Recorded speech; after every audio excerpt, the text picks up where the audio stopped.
Welcome back, family and friends. Yep, guess what? Another video. So sit through me talking some more for another great YouTuber friend, Alyssa White. How you doing, niece? Alyssa White, Alycat queen herself. She's doing a giveaway. She's doing a 1,500 Alycat giveaway, and that's amazing. I wish you all the best. You got great subscribers, all fun. And I'm Alycat, and I'm proud to be one. But Alyssa White's having a giveaway, and she wants you to answer a question. You know, she wants you to talk about some of your favorite underrated things, be it films, movies, books, video games, just underrated things or stuff you believe are underrated. And tell her about them. She wants to hear about them. She likes to be interested. She wants to know about good stuff, people. And the second question is, what do you like to see on your channel? I'm going to start, Alyssa, with a couple of video games. What I could dig up right now. This is the Saboteur on Xbox 360 and also came out on PlayStation 3. The Saboteur is an amazing, highly underrated game. It kind of slipped through the cracks, and hopefully you've already played it. But the Saboteur, it takes place during World War II in Paris, France, and you are a character in the resistance. You're like a resistance fighter, and you're just going around. You're trying to liberate the town from the Germans. And what is really cool about this game is the whole game is in black and white. It's like black and white as you're in the areas of the town, and as you go around and do your missions and you liberate the area, the color is restored back into France. So, you know, the color comes back. So it's got that like noir, old noir black and white style to it. And I'll try to show you on the back of the box. You see there it's black and white, and over here it's in color, and it plays very well, and it's very, you know, Grand Theft Auto-ish, but it's one of the better ones, and it slipped through the crack, and me and my brother and my nephew, we all love this game. And I have bought this twice, and I'm not getting rid of this one. I always trade it in. But that's the Saboteur on Xbox 360 or PlayStation 3. Highly underrated, beautiful game, great story, tons of controls are great, everything is good. Only really complaint are the driving mechanics. Can use a little bit more work on some of the cars. Other than that, everything is great. And everybody knows about this game if you're a gamer. Okami. Love this game. Beautiful game. And it's not really that underrated anymore. It was at one point.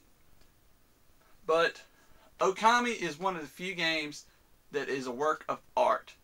And if they, you know how they keep, the big discussion is about video games are not considered art. That's bullshit. All they have to do is look at this game right here. It looks like a painting come to life, like a colorful watercolor painting come to life. It plays great. This is the Wii version. I have this game in every format that you can get it in. It originally came out on PlayStation 2. I have it on my PlayStation 2. I bought it again on the Wii because it's a freaking great game. I wanted to try out the motion controls. And then the HD version just came out on the PlayStation 3 earlier this year, and it is beautiful. Or it might have came out last year. But I got it, and that HD version is immaculate. It is beautiful, plays great. But it's Okami, and I'm sure you know about this game by now. Try to give y'all a look at the gameplay on it. But y'all should go out and get this game if you have not played it. You will love it. I stuck to my underrated stuff. I chose games and films for my underrated things. So I'm going to start with the oldest film to the newest. Sit back, Alyssa. I hope you got some notes. Take some notes. Hopefully I'll throw something out here that you're interested in. The first movie I want to start with is The Beastmaster. Yes, The Beastmaster is a cult classic from the early 1980s, and it was run on Turner Broadcasting like every single damn day, it seemed like. But when I first saw it, it was on HBO, I believe, or Cinemax or something way back in the day when HBO just first started.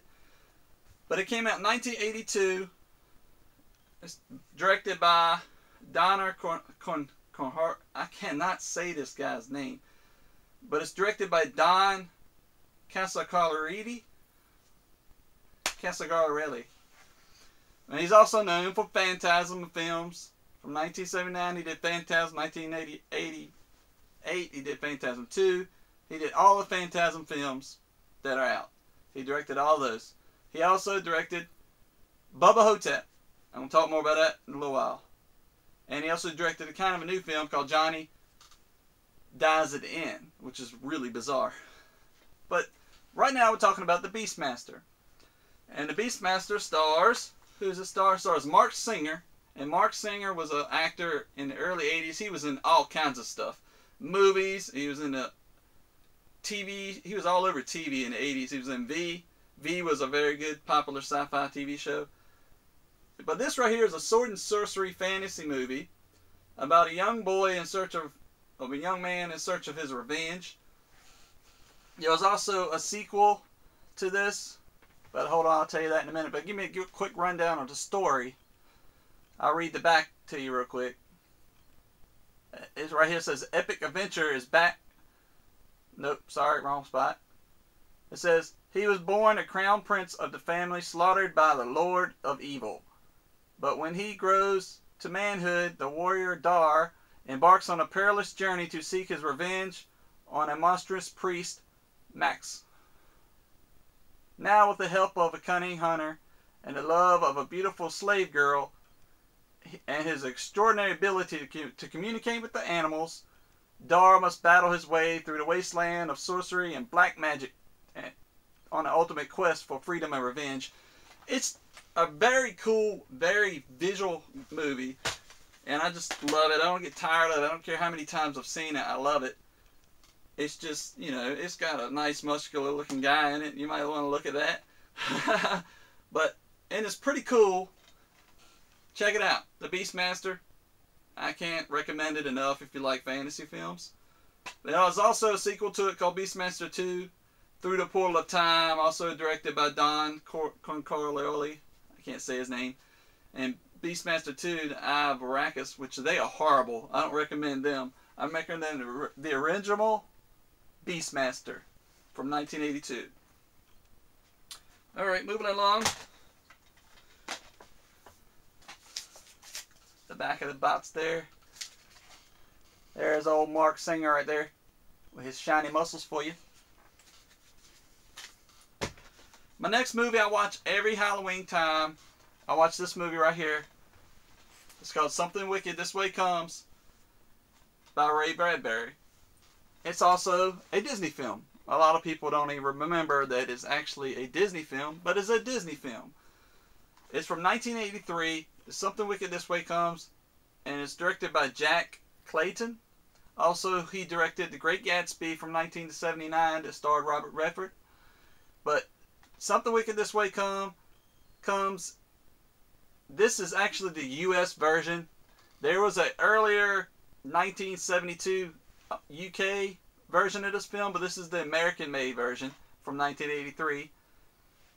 And it's a story about a small town that is taken over by a diabolical circus and its demonic proprietor.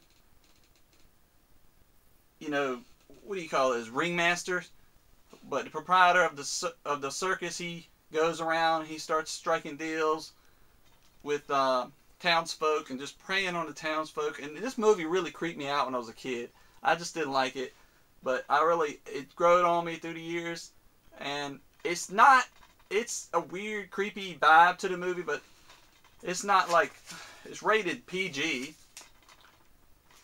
But one of Ray Bradbury's most intriguing novels of good and evil has come to life in this spine-tingling motion picture. Yeah, Gene Roddenberry actually wrote a book about this, and he also wrote the screenplay for this movie. Okay, it's on a grim and gusty October day in Greentown, Illinois. Two young boys encounter a distressed man who foretells the dangers blowing their way. Soon after, the town is visited by a seductive stranger named Mr. Dark and his pandemonial carnival. I probably screwed that word up. Terrifying things begin to happen when an adventurous boy stumbles onto a carnival's deadly and destructive secret. Beware, something wicked this way comes, with frightful surprises that follow. The 1983 U.S. version of Something Wicked This Way Comes. And I'm really surprised Disney has not remade this film already. It would make a really cool remake, I think. Disney should get on that. They like to remake everything. They should do that one. The next movie, The Last Starfighter, sci-fi film from 1984, directed by Nick Castle. He also directed Boy Who Could Fly, which is also a Disney film, and Major Payne from 1995, starring Damon Wayans. Yes, Major Payne. And he also co-wrote Escape from New York, starring Kurt Russell in 1981, and he also wrote Hook. Everybody knows the movie Hook from 1995. But this story is about a discouraged boy who finds himself recruited as a gunner into outer space for an alien defense force. Here's the tagline for the movie. He didn't find his dreams found him. But it's a story of a kid. He lives in, he's down on his dumps. He's kind of an older lad. He doesn't really know what to do with his life. And he likes to play video games. And they got this local, he's got this arcade machine in the trailer park where he's at. And he starts playing the arcade machine and he's just killing it. And he ends up breaking the machine by making a high score on it. And that recruits him into an alien defense force, and the aliens come and recruit him to protect the galaxy. So you need to see this. If you haven't seen it, it's The Last Starfighter from 1984. It's the story of a kid. He's longing for more. He's longing for adventures. So I love it. When I first saw this, I was a little kid.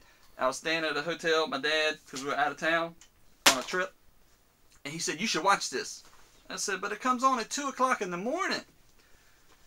He goes, "Well, I'm going to wake you up at 2 o'clock in the morning, and you're going to watch The Last Starfighter because you need to see it. It's a great movie." I was like, "Okay, Dad, I'm going to go to bed right now. Wake me up later." He set the alarm clock and woke me up, and I watched that movie, and I fell in love with it. The next movie is Clive Barker's Lord of Darkness. But I screwed that all up. Clive Barker's Lord of Illusions. I cannot believe I did that. But this is 1995's Clive Barker's Lord of Illusions, directed by Clive Barker, who also directed, if you do not know what Clive Barker directed, I don't know why I'm even talking to you, but he did Hellraiser, of course, and he did Nightbreed, of course, but this stars Scott Bakula from Quantum Leap and was that Star Trek Enterprise? Scott Bakula, I loved him in Quantum Leap. It's a great sci-fi show. If you haven't watched it, Quantum Leap is great, but we're talking about Lord of Illusions right now. In this movie, it's going to be really difficult for me to tell you what's going on, but it's about an occult. It's about a private eye. He's investigating this cult, and it's really hard to describe. Let me just read a little bit of the back of it, I guess. Let's see, blah, blah, blah. Okay. Scott Bakula portrays Harry Amore, a private detective visiting Los Angeles on a routine investigation. Harry gets more than he bargains for when he encounters Philip Swan, a performer whose amazing illusions captivate the world.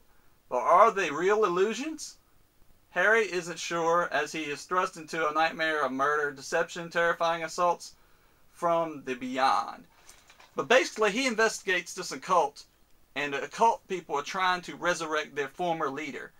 And in order to defeat the cult and try to stop them from doing that, Scott Bakula, who plays the head character in here, he has to get the former apprentice of that master they want to resurrect to stop this occult.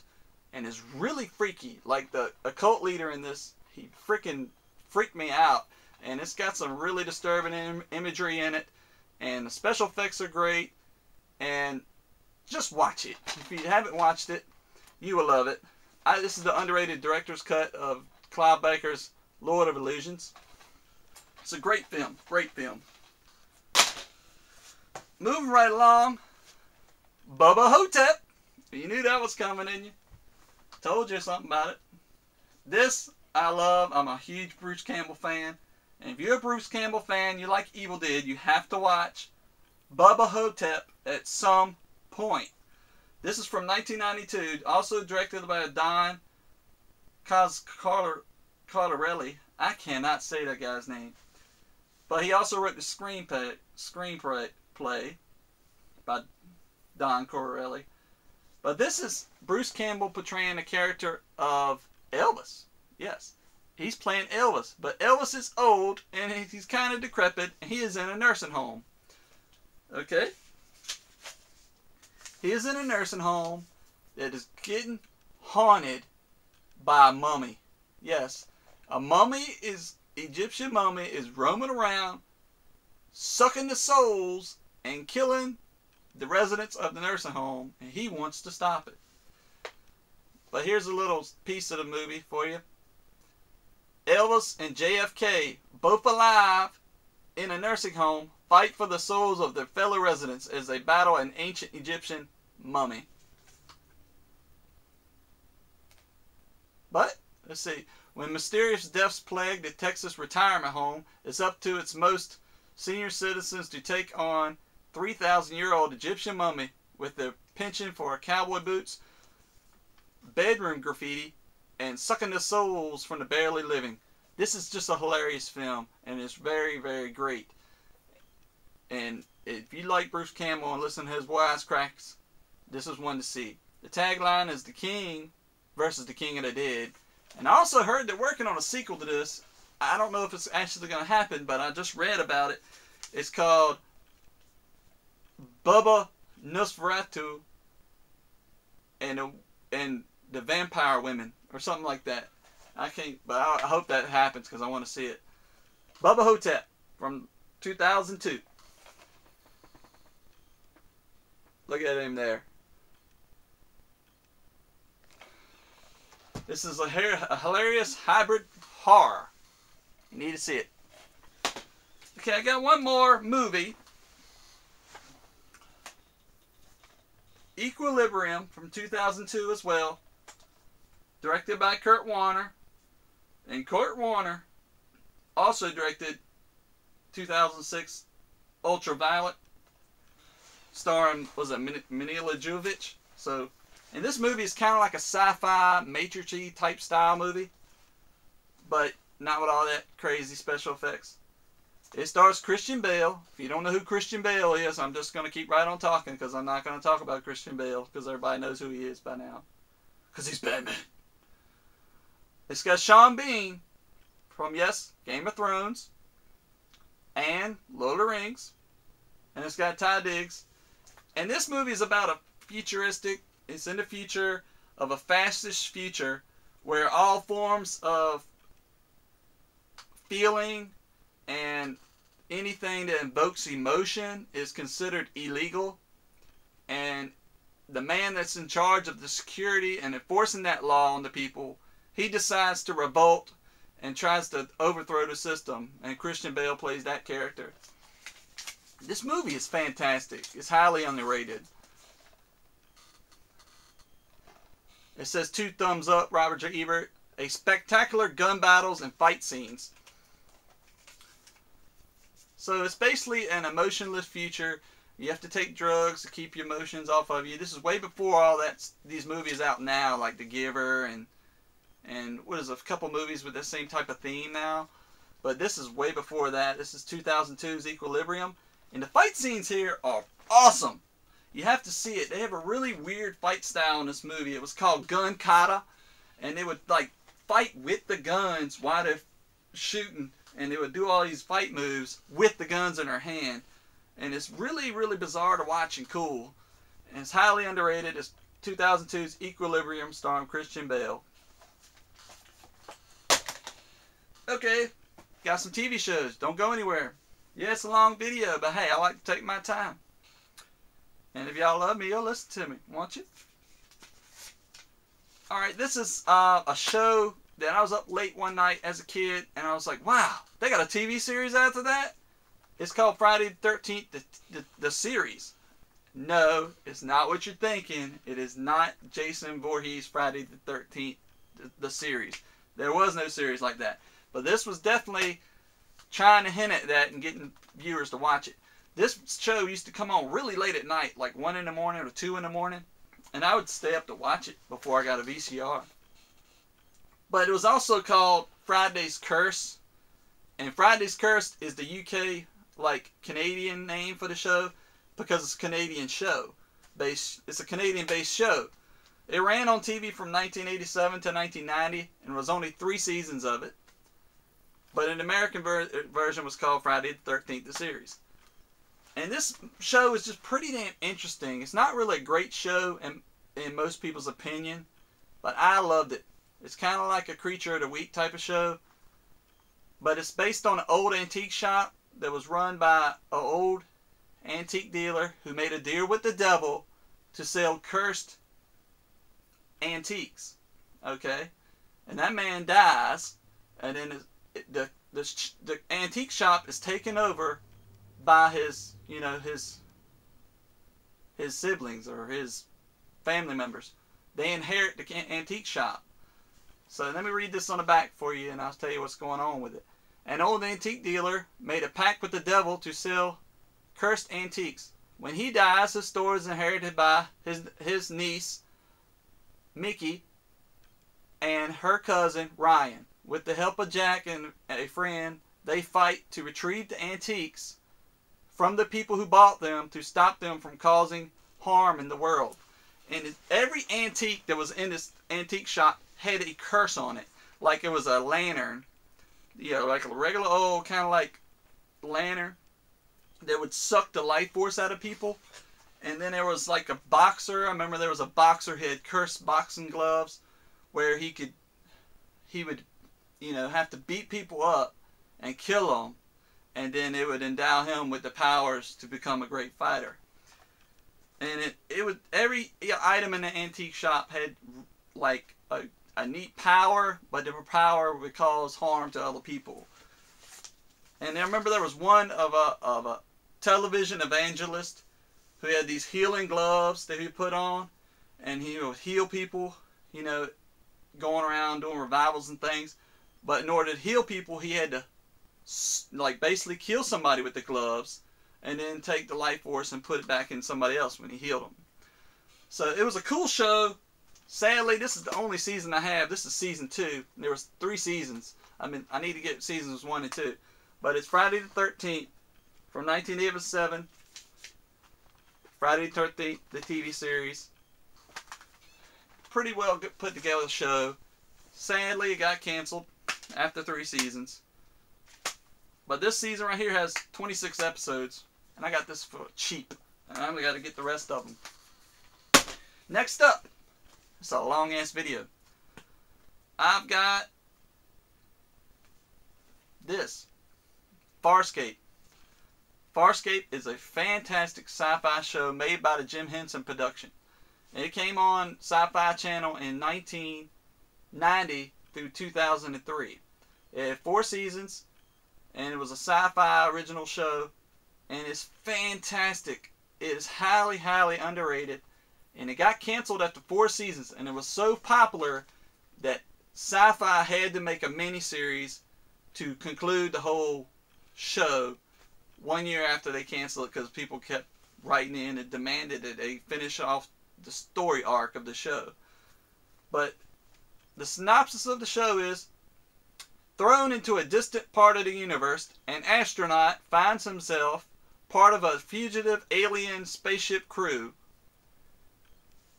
Alright, that's kind of vague, but the creatures in this show are just so fantastically done, and there's so much pop culture and humor injected into this show. The acting as well, the special effects are phenomenal. The creatures are amazing. They're great puppetry. Everything is physical pretty much in this show, except for the spaceship that they're flying in.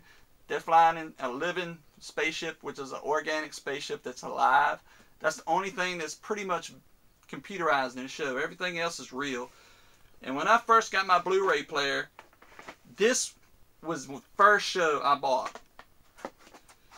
And if you ever get interested in this show and you watch all 4 seasons, you're going to have to get your hands on the Peacekeeper Wars. And that's not involved in this Blu-ray set. The Peacekeeper Wars was the miniseries that came out to conclude the story arc at the end of the 4 seasons. Because they left it hanging like a son of a bitch at the end of season 4. But this Peacekeeper Wars came out in 2004, 1 year after the show got canceled. Fantastic.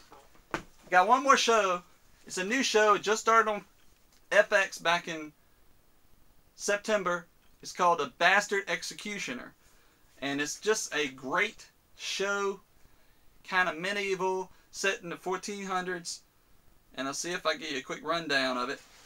The Bastard Executioner, is created by Kurt Sutter.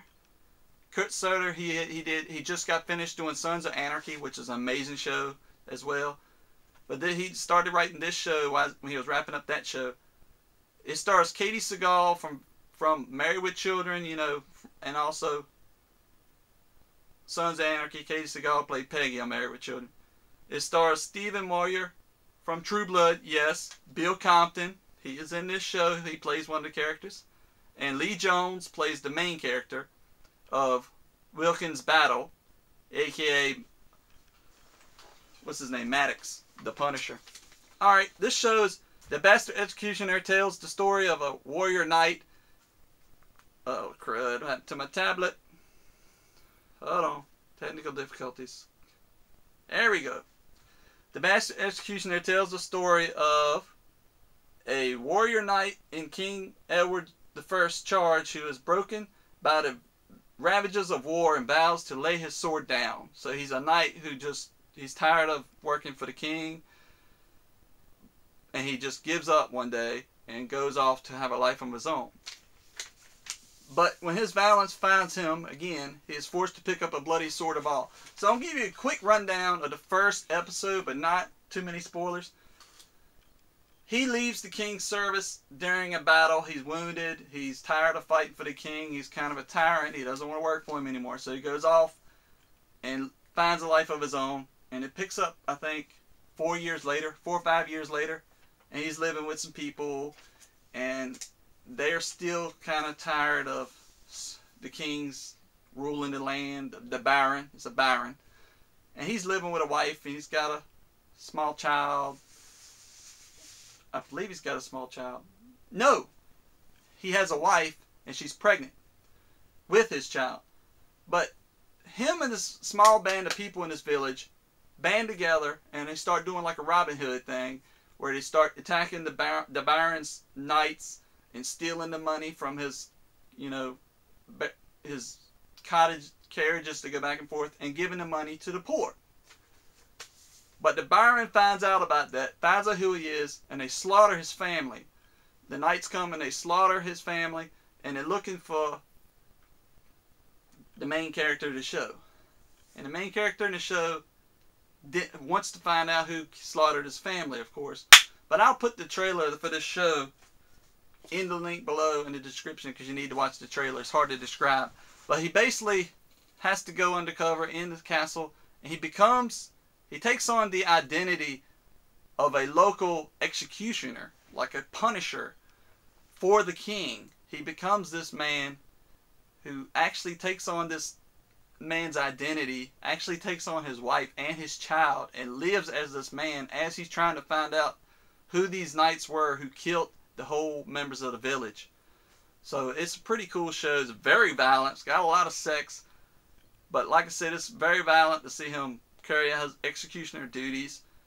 At the very end of the first episode, if that doesn't get you interested in the show, you're not going to be interested. It is just crazy. So those are my suggestions for all that underratedness. Also, what I would like to see on your channel, from your second question, Alyssa, me! I want to see me on there. Yeah, of course, I'd love to be on your channel, but I would like to see like some landmarks, some things that, or some places you'd like to go in your town, like some blogs that show historical places in your town. I like it when people show stuff like that in on their YouTube channels. I plan on going and videotaping a few things from here later and showing y'all a little bit around my town. So everybody go check out Alyssa White. I hope she's gonna blow y'all away. She's a great girl. She's so funny. She likes so many geeky things. She hopes I put a whole bunch of stuff in her ear just now. So I'm sure she'll want to check out something I brought up, hopefully. If y'all interested in it, hey, let me know what you think of some of this stuff that I mentioned in this video. Alyssa, let me know. Congratulations on 1,500 subscribers. You're going to have many more. Go for it. Go right ahead. Everybody jump over there, subscribe to Alyssa White's channel, and see all the nice things. Become an Alycat and be proud of it, because I am. Take care, everybody. Thanks for visiting Your GEEKY Neighbor. Bye.